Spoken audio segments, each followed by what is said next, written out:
Hey everyone, I figured I'd show the vintage lighting around the condo we were renting.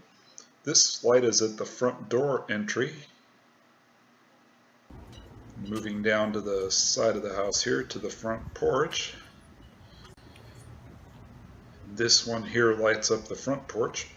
Looks to be about 1970s or maybe early 80s vintage.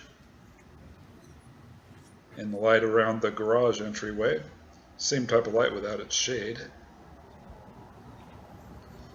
And coming towards the front garage, you've got this other light that's the same as the one on the front porch. It's on the same switch as the front entryway light. There's the street light out in the cul-de-sac. This is on our back deck. Unfortunately, it doesn't work right now. It's got a blown bulb, I think, in it.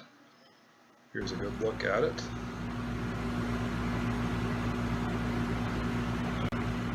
And these are the same lights on at night in the same sequence you saw them just a few minutes ago, minus the one on the back deck.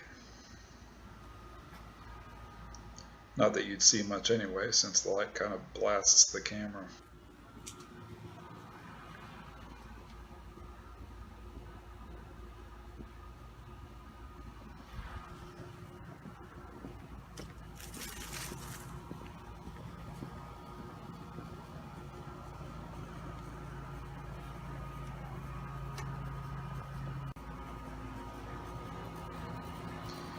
Now these are the lights in our garage.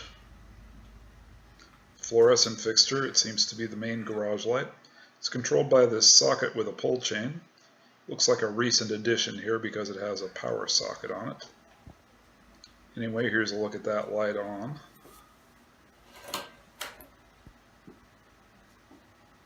Maybe an older fluorescent, I don't really know.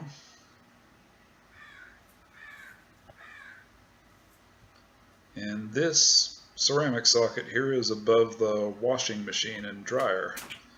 We've got a 150 watt bulb in it. And that's bright. At any rate, sorry I didn't get to show you this one, but I'll try to include it in a future video. Hopefully you enjoyed seeing these vintage lights around this place that we're in right now. And of course, we will have more to come, so stay tuned. Later.